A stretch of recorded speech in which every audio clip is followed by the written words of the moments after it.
Dear students of 12th standard economics, now we are going to see the 3-mark question, importance of macroeconomics. Question number 28. First, to understand the functioning of an economy at aggregate level, ஒரு economy எப்படி function ஆகுது aggregate level ஒட்டுமொத்த அளவில், to evolve suitable strategies to solve basic problems prevailing in economy.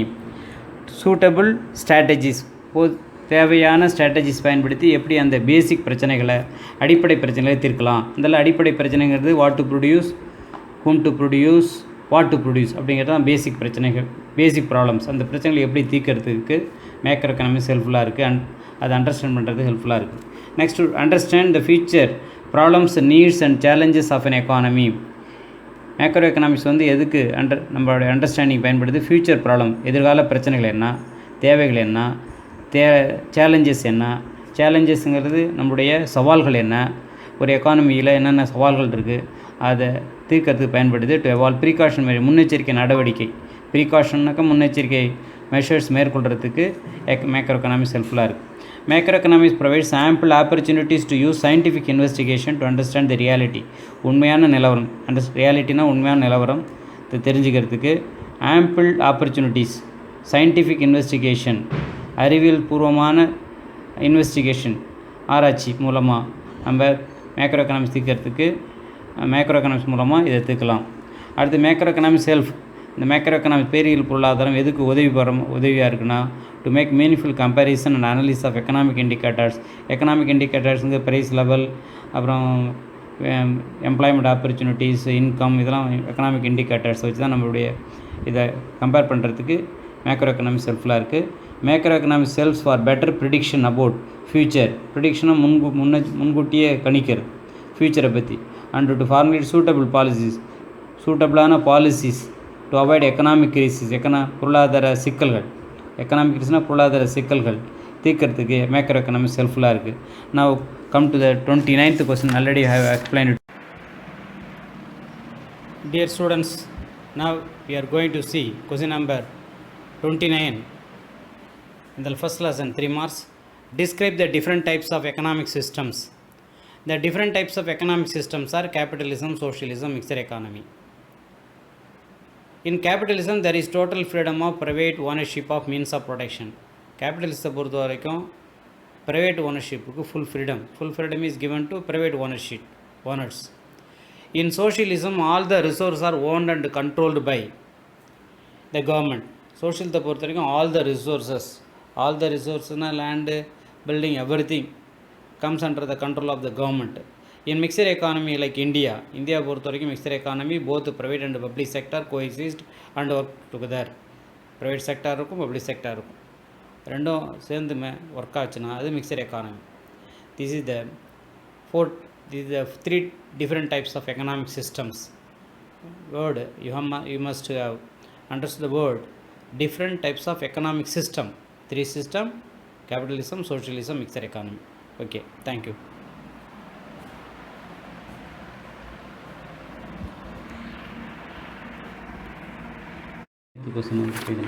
Next, 30th question, page number 6. What are the merits of capitalism? Capitalism முதலாளித்துவம் பார்த்தோம். முதலாளித்துவத்தினுடைய நன்மைகள் என்ன? Automatic working, எல்லாமே ஆட்டோமேட்டிக்காக நடக்கும். முதலாளித்துவம் பொறுத்த வரைக்கும் எல்லாமே everything works and automatically without any government intervention. அரசு தலையீடு தேவையில்லை. The economy works automatically. பொருளாதாரம் ஆட்டோமேட்டிக்காகவே இயங்கும். அதான் one of the merits of capitalism. முதலாளித்தினுடைய ஃபஸ்ட்டு மெரிட்ஸ், அதனுடைய நன்மைகள். எஃபிஷியன்ட் யூஸ் ஆஃப் ரிசோர்ஸஸ், எல்லா ரிசோர்ஸும் எஃபிஷியண்ட்டாக திறமையான முறையில் பயன்படுத்தப்படும். Efficient resources, all resource are put in to optimum use, maximum use, எல்லா ரிசோர்ஸும் மேக்ஸிமம் பயன்படுத்தப்படும். இன்சென்டிவ் ஃபார் ஹார்ட் ஒர்க் பண்ணுறவங்களுக்கு இன்சென்டிவ் கிடைக்கும். கேபிட்டலிஸ்ட்டில் ஊக்கத்தொகை கிடைக்கும். இன்சென்டிவ் ஊக்கத்தொகை. Hard work is encourage and என்டர்பிரனர்னா தொழில் செய்கிறவங்க முதலாளிகள் get more profit for more efficiencies. என்டர்பிரனர்ஸுக்கு நிறைய ப்ராஃபிட் கிடைக்கும். அவங்க எஃபிஷியண்ட்டாக செயல்பட்டால் நிறைய ப்ராஃபிட் கிடைக்கும். எக்கனாமிக் ப்ராக்ரஸ், பொருளாதார முன்னேற்றம். Production and productive level are very high. Production, உற்பத்தி அதிகமாக இருக்கும். உற்பத்தி திறன், ப்ரொடக்டிவிட்டினா உற்பத்தி திறன் அதிகமாக இருக்கும் கேபிட்டலிஸ்ட் எக்கானமிஸில். அடுத்து கன்சியூமர் சாவரன்ட்டி. முதலாளித்துவத்தை பொறுத்த வரைக்கும் கேபிட்டலிஸ்ட்டை பொறுத்த வரைக்கும் கன்சியூமர் நுகர்வோர் வந்து அரசாழ்வார் அப்படிம்பாங்க. நுகர்வோருக்கு எல்லா பவரும் இருக்கும். All production activities are aimed at satisfying the consumer. எல்லா உற்பத்தி நடவடிக்கைகளையும் கன்சியூமரை குறிக்கோளாக வச்சு தான், கன்சியூமரை மையமாக வச்சு தான் செயல்படும். கன்சியூமரை திருப்திப்படுத்துறது தான் செயல்படுவாங்க. அதனால் கன்சியூமரை பொறுத்த நுகர்வோர் வந்து இதில் வந்து கோல வச்சுவார் அப்படிம்பாங்க. காவிரிட்னா கோல வச்சு அரசாட்சி செய்வார். அடுத்து high rates of capital formation. High rate of கேபிட்டல்ஸை பொறுத்த வரைக்கும் கேபிட்டல் ஃபார்மேஷன் மூலதன ஆக்கம், மூலதனம் அதிகமாக இருக்கும். இன்க்ரீஸ் இன் சேவிங் சேமிப்பு அதிகரிக்கும். அதனால் இன்வெஸ்ட்மெண்ட் அதிகரிக்கும். Leads to higher rate of capital formation. அதனால் முதலாக்கமும் அதிகமாக இருக்கும், மூலதன ஆக்கமும் அதிகமாக இருக்கும். டெவலப்மெண்ட் ஆஃப் நியூ டெக்னாலஜி, புதிய தொழில்நுட்ப முறைகள்லாம் வளர்ச்சி அடையும் கேபிட்டல்ஸில். ஆஸ் ப்ராஃபிட் இஸ் எய்ம்ட், இவங்களுடைய நோக்கம் வந்து ப்ராஃபிட். கேபிட்டலிஸ்டினுடைய நோக்கமே ப்ராஃபிட் தான். அதனால் producer invest on new technology. அதனால் உற்பத்தியாளர்கள் வந்து புது டெக்னாலஜிலாம் பயன்படுத்துவாங்க, புதிய தொழில்நுட்பத்தை பயன்படுத்துவாங்க. And produce quality goods. அதனால் குவாலிட்டியான குட்ஸ் எல்லாம் உற்பத்தி பண்ணுவாங்க. Thank you. Next question. Next 31st question. Indicate the demerits of socialism. சோஷியலிசத்தினுடைய தீமைகள் என்ன அப்படிங்கிறாங்க. Page number 8. Demerits of socialism இல்லை ரெட் டேபிசம் அண்ட் பியூரோக்ரஸி அப்படின்னு first point. Absence of incentive, limited freedom of choice, concentration of power. There are 4 demerits of socialism. சோஷியலிசம்னா எல்லாமே government sector, ஞாபகம் வச்சுக்கணும். கேபிட்டலிசம்னா எல்லாம் ப்ரைவேட் செக்டார். சோஷியலிசம்னா எவ்ரிதிங் அண்டர் கவர்மெண்ட் கண்ட்ரோலில் இருக்கிறது தான் சோஷியலிசம். இதில் வந்து ரெட் டேபிசம்பாங்க, சிகப்பு நாடா அண்டு அதிகார வர்க்கம் அப்படிம்பாங்க. சிகப்பு நாடானாக்கா கவர்மெண்ட் ஆஃபீஸ்லாம் ஒரு ஃபைல் வச்சுருப்பாங்க, அதில் சிகப்பு டேப் போட்டு அப்படி கட்டி வச்சுருப்பாங்க ஃபைல். அதான் அங்கே ரெட் டேபிசங்கிறாங்க. As decision are taken by the government agencies. இங்கே வந்து எல்லா டிசிஷனும் கவர்மெண்ட் தான் எடுப்பாங்க. சோஷியலிசத்தை பொறுத்த வரைக்கும் தனிப்பட்ட மனிதனுக்கு இங்கே அதிகாரம் இல்லை, கவர்மெண்ட் தான் டிசிஷன். கவர்மெண்ட் ஏஜென்ட்ஸாக முடிவெடுப்பாங்க, அவங்க தான் அப்ரூவல் பண்ணுவாங்க. Many officials and moments of file. ஃபைல்ஸ்லாம் பார்த்தீங்கன்னா ஒரு இடத்துல நகரும். ஒன் டேபிள் டு அனதர் ஒரு டேபிள்லேருந்து ஒரு டேபிளுக்கு போகணும். ஒரு ஆஃபீஸுக்கு ஒரு நம்ம ஃபைல் அனுப்புனா நிறைய செக்ஷனுக்கு போயிட்டு தான் அடுத்து மேனேஜர் லெவலில் போய் கைத்தாகும். இது டைம், அதனால் டைம் எடுக்கப்படும். Leads to red tapism. அதனால் இந்த சிகப்பு நாடா விசம், அதாவது எந்த ஒரு ஃபைலும் மூவ் ஆகிறது ரொம்ப கஷ்டமாக இருக்கும். அதான் வந்து சோஷியலிசத்தில் உடைய மிகப்பெரிய குறைபாடு. சீக்கிரம் வந்து எதுவும் சேங்ஷன் ஆகாது. அடுத்தது ஆப்சன்ஸ் ஆஃப் இன்சென்டிவ். அங்கே பார்த்தோம் இன்சென்டிவ் கொடுப்பாங்கன்னு பார்த்தோம். இங்கே ஆப்சன்ஸ்னால் இருக்காது, இன்சென்டிவ் கிடைக்காது. த மேஜர் குறைபாடு சோஷியலிசத்தில் என்னென்னா is that the system does not provide any incentive for எஃபிஷியன்சிக்கு இங்கே இன்சென்டிவ் கிடைக்காது. ஆனால் கேபிட்டலில் கிடைக்கும், இங்கே கிடைக்காது. Therefore productivity also suffer. அதனால் உற்பத்தியும் குறைவாக தான் இருக்கும். அடுத்து உற்பத்தி திறனும் குறைவாக தான் இருக்கும். Limited freedom of choice. இங்கே ஃப்ரீடம் ஆஃப் சாய்ஸ் வந்து கம்மியாக தான் இருக்கும். லிமிட்டட்னா குறைவான ஃப்ரீடம் ஆஃப் சாய்ஸ், மக்கள் தேர்ந்தெடுக்கக்கூடிய ஃப்ரீடம் வந்து குறைவாக இருக்கும். அங்கே பார்த்தீங்கன்னா கன்சியூமர் விரும்பக்கூடிய பொருளை கேபிட்டலில் பொறுத்த வரைக்கும் கன்சியூமர் விரும்பக்கூடிய பொருளை தேர்ந்தெடுத்தாங்க. இங்கே வந்து கன்சியூமருக்கு நிறைய சாய்ஸ் இருக்காது. கவர்மெண்ட் என்ன உற்பத்தி பண்ணுதோ அதான் நம்ம வாங்கணும். Consumer do not enjoy freedom of choice over consumption of goods and services. Consumption of குட்ஸை பொறுத்த வரைக்கும் கன்சியூமருக்கு எந்த ஃப்ரீடம் இருக்காது. கேபிட்டலிஸ்ட்டில் ஃப்ரீடம் இருக்கும், இங்கே ஃப்ரீடம் இருக்காது. கவர்மெண்ட் என்ன பண்ணுறாங்களோ உற்பத்தி பண்ணுறாங்களோ அதுதான் வாங்கி ஆகணும். அடுத்து கான்சன்ட்ரேஷன் ஆஃப் பவர். இங்கே பவர் பொறுத்த வரைக்கும் எல்லா பவரும் ஒரே இடத்துல ஒருங்கிணைஞ்சிருக்கும், ஒரே இடத்துல குவிஞ்சிருக்கும். The state takes all major decision. அதாவது கவர்மெண்ட், இதில் ஸ்டேட்டுங்கிறது government takes all major decision. எல்லா முடிவுகளையும் அரசாங்கம் தான் எடுக்கும். The private takes no initiatives in making economic decision. பொருளாதார முடிவு எடுக்கிறதுக்கு ப்ரைவேட்டுக்கு எந்த விதமான இனிஷியேட்டிவும் இருக்காது.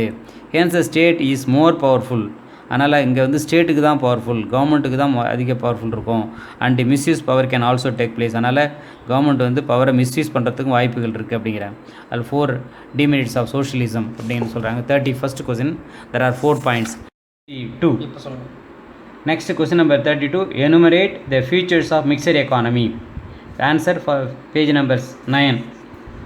Features of mixture economy. Ownership of property and means of production. இல்லை ஓனர்ஷிப் யாருன்னா the means of production and properties are owned by both private and public. இங்கே ஓனர்ஷிப் வந்து ப்ரைவேட்லேயும் இருக்கும், பப்ளிக்லேயும் இருக்கும். அதான் மிக்சர் எக்கானமி. கேபிட்டலிஸ்ட்டை பொறுத்த வரைக்கும் எல்லாமே ப்ரைவேட்டு, சோஷியலிசத்தை பொறுத்த வரைக்கும் எல்லாமே பப்ளிக் செக்டர். அடுத்தது மிக்சர் எக்கானமி பொறுத்த வரைக்கும் both public and private sector. Public and private sector have the right to purchase. ரெண்டு பேருக்குமே ரைட் டு பர்ச்சேஸ் இருக்குது, அதை யூஸ் பண்ணக்கூடிய ரைட்டு இருக்குது. ட்ரான்ஸ்ஃபர் த ரிசோர்ஸ், தன்னுடைய ரிசோர்ஸாக ட்ரான்ஸ்ஃபர் பண்ணலாம். ஒருத்தர் நிலத்தை வாங்குவாங்க, விற்பாங்க, இதெல்லாம் நடக்கிறது mixer economy. Coexistence of public and private sector, ரெண்டு செக்டாரும் ஒருங்கிணைந்து செயல்படுறது தான் மிக்சர் எக்கானமி. இந்த mixer economy both private and public sector coexist, ரெண்டும் ஒருங்கிணைந்து செயல்படுது நிலை இருக்குது. Private industries undertake activities primarily for profit, private industries இருக்கும், அதனுடைய நோக்கம் ப்ராஃபிட்டாக இருக்கும். பப்ளிக் செக்டார் ஃபர்ம்ஸு, பொதுத்துறை நிறுவனங்களுடைய ஓன்டு பை த கவர்மெண்ட், எல்லாமே கவர்மெண்ட் கையில் இருக்கும், with view to maximise social welfare. ஆனால் அந்த பப்ளிக் செக்டருடைய நோக்கம் வந்து சோஷியல் வெல்ஃபேர், சமுதாய நலனை அதிகப்படுத்தணும், சமுதாய நலனுக்காக அவங்க செயலாற்றுவாங்க.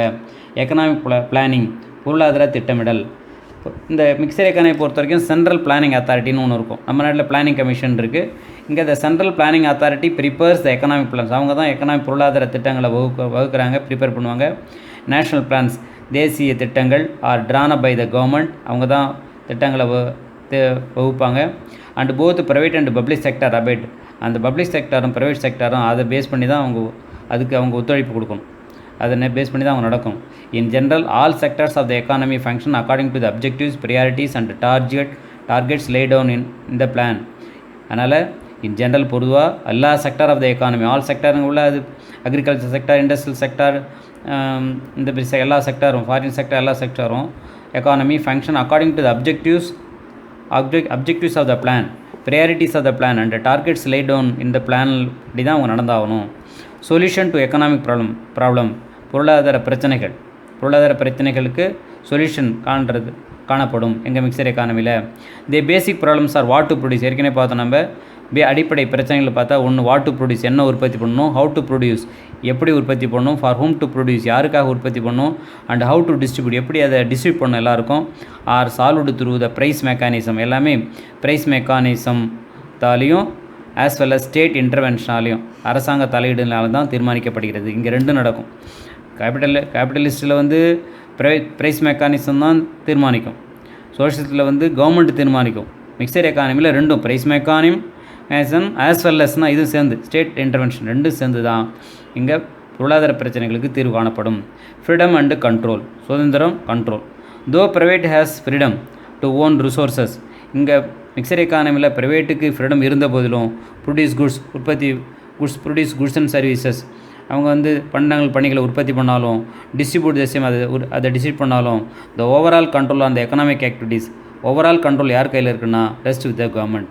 இங்கே ப்ரைவேட்டுக்கு ஃப்ரீடம் இருந்தாலும், பண்டங்களை உற்பத்தி பண்ணாலும், அதை டிஸ்ட்ரிபியூட் பண்ணாலும், ஆனால் ஓவரால் கண்ட்ரோல் யாருடைய கையில் இருக்குன்னா ஒரு கவர்மெண்ட் கையில் தான் இருக்குது. ஒரு ப்ரைவேட் ஸ்கூல் இருக்கும், ஆனால் அதனுடைய கண்ட்ரோல் ஃபுல்லாக யாருடைய கையில் இருக்குன்னா கவர்மெண்ட் கண்ட்ரோல். அதான் mixture economy. Thank you. Next distinguish between capitalism and globalism அப்படின்னு ஒரு கொஸ்டின் கொடுத்துருக்கோம். அதில் குளோபலைசம் அப்படிங்கிறது குளோபலைசேஷன் இல்லை, ஒரு குளோபலைசேஷன் மட்டும் சொல்லிடுறேன். And economic system where economic activities of nation are interconnected and interdepend on each other. ஒரு எக்கனாமிக் சிஸ்டம், இது ஒரு எக்கனாமிக் சிஸ்டம், ஒரு நியூ எக்கனாமிக் சிஸ்டம். ஏற்கனவே 3 எக்கனாமிக் சிஸ்டம் பார்த்தோம். ஒன்று கேபிட்டலிசம், அனதர் ஒன் சோஷியலிசம், அடுத்து மிக்சர் எக்கானமி. இப்போ நியூவாக ஒரு எக்கனாமிக் சிஸ்டம் இன்ட்ரடியூஸ் பண்ணுறாங்க, அது globalism.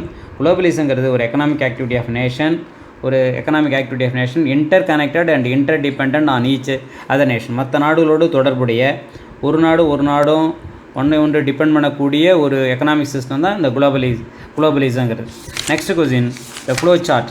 Next question, briefly explain the two sector circular flow model. Answer for the question page number 11 இருக்குது. இதில் 2 செக்டாருங்கிறது ஒன்று ஹவுஸ் ஹோல்டு செக்டார், அடுத்து ஃபேர்ம்னு அனதர் செக்டார். இல்லை ஹவுஸ் ஹோல்டு செக்டார்னால் இல்லங்கள், ஃபேர்ம்ஸ்னால் நிறுவனங்கள். இல்லை 2 செக்டார் பார்க்குறோம். சிம்பிளான இதை பார்க்குறது தான் உங்களுக்கு கஷ்டமாக இருக்கும் இந்த கொஸ்டின். ஒன்று ஹவுஸ் ஹோல்டு செக்டார், அனதர் ஃபேர்ம்ஸுங்கிறது நிறுவனங்கள். இந்த ஹவுஸ் ஹோல்டு செக்டார் என்ன செய்கிறாங்க அப்படின்னா, இது சோல் பையர் ஆஃப் குட்ஸ், அவங்க தான் பண்டங்கள் வாங்குறாங்க. இல்லங்கள் என்ன செய்கிறாங்க, பண்டங்கள் வாங்குறாங்க, காய்கறிகள் வாங்குறாங்க, மளிகை பொருள் வாங்குறாங்க மாரி. And sole supplier of factor of ப்ரொடக்ஷனுங்கிறது நம்ம பார்க்குறோம், லேண்டு, லேபர், கேபிட்டல், ஆர்கனைசேஷன். இதை எங்கே இதை சப்ளை ஆகுதுன்னா வீடுகள்லேருந்து, இல்லங்கள்லேருந்து தான் இது சப்ளை ஆகுது. ஒரு லேபர் இருக்கார், அவர் வீட்டிலேருந்து ஒரு இல்லங்கள்லேருந்து தான் ஃபேக்ட்ரிக்கு போகிறார். கேபிட்டல் எங்கேருந்து போகுது, இல்லங்கள் சேமிக்கிற பணம் தான் ஃபேக்ட்ரி முதலீடாக போகுது. அடுத்தது இட் இஸ் ஸ்பெண்ட்ஸ், முதல்ல buyer spends its entire income, இல்லங்கள் தன்னுடைய முழு வருமானத்தையும் எதுக்கு செலவு பண்ணுறாங்க, purchase of goods and service, பண்டங்களில் வாங்குறது செலவு பண்ணுறாங்க. பை த பிஸ்னஸ் செக்டார், பிஸ்னஸில் உள்ளவங்க, அதாவது ஃபேம் வந்து பொருளை விற்கிறாங்க, உற்பத்தி பண்ணுறாங்க, விற்கிறாங்க, அதை இல்லங்கள் வாங்குறாங்க. The household sector receives income from income from firm sector by providing factor of production. இந்த ஃபேக்டர் ஆஃப் ப்ரொடக்ஷன் இல்லங்கள்லேருந்து போதில் அதுக்கு ஃபேர்ம்லேருந்து என்ன வருதுன்னா ஃபேர்ம்லேருந்து பணம் வருது. Household sector receive income வருது, பணம் வருது. இப்போ லேண்டுங்கிறதுக்கு லேண்டு, லேபர், கேபிட்டல், ஆர்கனைசேஷன். லேண்டுக்கு ரெண்ட்டு வருது, லேபருக்கு சேலரி வருது, கேபிட்டலுக்கு இன்ட்ரெஸ்ட் வருது, ஆர்கனைசேஷனுக்காக ப்ராஃபிட் வருது. இந்த வருமானங்கள்லாம் ஹவுஸ் ஹோல்டுக்கு வருது. அடுத்து ஃபேர்ம்ஸ் என்ன செய்கிறாங்கன்னா firm sector generates its revenue by selling goods. அவங்களுக்கு எப்படி வருமானம் வருதுன்னா செல்லிங் குட்ஸ், பண்டங்களை உற்பத்தி பண்ணுற பண்டம் விற்கிறதுனால, செல்லிங்னா விற்கிறதுனால வருது. டு ஹவுஸ் ஹோல்டு செக்டார் யார்கிட்ட விற்கிறாங்க? ஹவுஸ் ஹோல்டு விற்கிறாங்க. இவங்க உற்பத்தி பண்ணுறாங்க, ஃபேர்ம்ஸ் உற்பத்தி பண்ணுறாங்க, இவங்க வாங்குறாங்க. இவங்கள்ட்ட என்ன போகுது? ஃபேக்டர் ஆஃப் ப்ரொடக்ஷன் போகுது. அந்த ஃபேக்டர் ஆஃப் ப்ரொடக்ஷனுக்கு கூலி கொடுக்குறாங்க, வேறு ஒன்றும் இல்லை. இது ஹையர்ஸ்னால் வாடகைக்கு எடுக்கிறாங்க. இந்த ஃபேக்டர் ஆஃப் ப்ரொடக்ஷன் எது? ஃபேர்ம்ஸ் என்ன செய்கிறாங்க? ஹையர், அவங்க வந்து எல்லாத்தையும் அமர்த்துறாங்க, வேலைக்கு அமர்த்துறாங்க.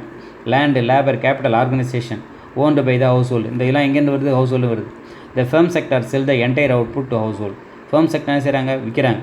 என்டையர் அவுட்புட், உற்பத்தியை ஹவுஸ் ஹோல்டு விற்கிறாங்க, அதுக்காக பணம் வாங்கிக்கிறாங்க. இப்போ இதில் 2 செக்டார் பற்றி கொடுக்குறாங்க. இது this one household sector, this one firms. இது இல்லங்கள், இது வீடு. இப்போ இல்லங்கள் இந்த 2 sector economy production and sales are equal and there will be circular flow of income and goods. இந்த 2 செக்டார் மாடலில் ப்ரொடக்ஷனும் சேலும் ஈக்குவலாக இருக்குது. அங்கே சர்க்குலர் ஃப்ளோ ஆஃப் இன்கம் ரெண்டுக்கும் நடக்குது, ஹவுஸ் ஹோல்டுக்கும் ஃபேர்முக்கும். இந்த அவுட்டர் சர்க்கிள், இல்லை அவுட்டர் சர்க்கிள்னு எதை சொல்கிறாங்க அப்படின்னா இந்த திக் லைன் கொடுத்துருக்காங்களா, அதான் அவுட்டர் சர்க்கிள். இங்கே இப்படி ரவுண்ட் சர்க்கிளாக வரணும், இப்படி படம் இப்படி கொடுத்துருக்காங்க. இங்கேருந்து இங்கே போகுது, அப்புறம் இங்கேருந்து இப்படி போகுது, இது ஒரு சர்க்கிள். அப்புறம் பார்த்தீங்கன்னா இப்படி ஒரு சர்க்கிள் இருக்குது. அவுட்டர் சர்க்கிள் வந்து இப்படி போகுது, இன்னர் சர்க்கிள் வந்து இப்படி வருது. இதான் இது outer circle represent real flow. இதுக்கு பேர் ரியல் ஃப்ளோ. அந்த அவுட்டர் சர்க்கிளுக்கு பேர் ரியல் ஃப்ளோ. ஞாபகம் வச்சணும், உண்மையான ஃப்ளோன்னு பேர், ஓட்டம். And inner circle represent monetary flow. இந்த இன்னர் சர்க்கிளுக்கு பேர் இப்படி இங்கேருந்து ரவுண்டு சின்ன இந்த ப்ரௌன் கலருக்குள்ள இது இப்படியே வந்து இப்படி ஆரம்பிச்சு இந்த சர்க்கிளுக்கு பேர் மானிட்டரி ஃப்ளோ அப்படின்னு பேர். ஏன்னா இது பணம் சம்மந்தப்பட்ட விஷயம். இது வந்து ரியல் ஃப்ளோ. இது வந்து ரியல் ஃப்ளோ. அவுட்டர் சர்க்கிள் வந்து ரியல் ஃப்ளோ, இது வந்து இன்னர் ஃப்ளோ வந்து மானிட்டரி ஃப்ளோன்னு பேர்.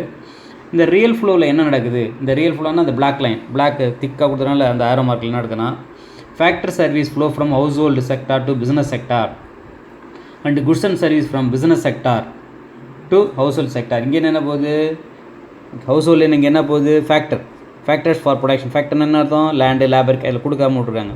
Factor production land, labour, capital, ஆர்கனைசேஷனாக ஹவுஸ் ஹோல்டு செக்டர்லேருந்து ஃபேர்முக்கு போகுது. ஃபேர்ம்லேருந்து ஹவுஸ் ஹோல்டு என்ன போகுது? குட்ஸ் அண்ட் சர்வீஸ், உற்பத்தியான பண்டங்கள். இதனால் கூட இப்படி படம் எழுதலாம். இங்கேருந்து ஃபேர்ம்ஸ்லேருந்து ஹவுஸ் ஹோல்டு என்ன போகுது? குட்ஸ் அண்ட் சர்வீஸ் போகுது. குட்ஸ் அண்ட் சர்வீஸ் அங்கே போகுது.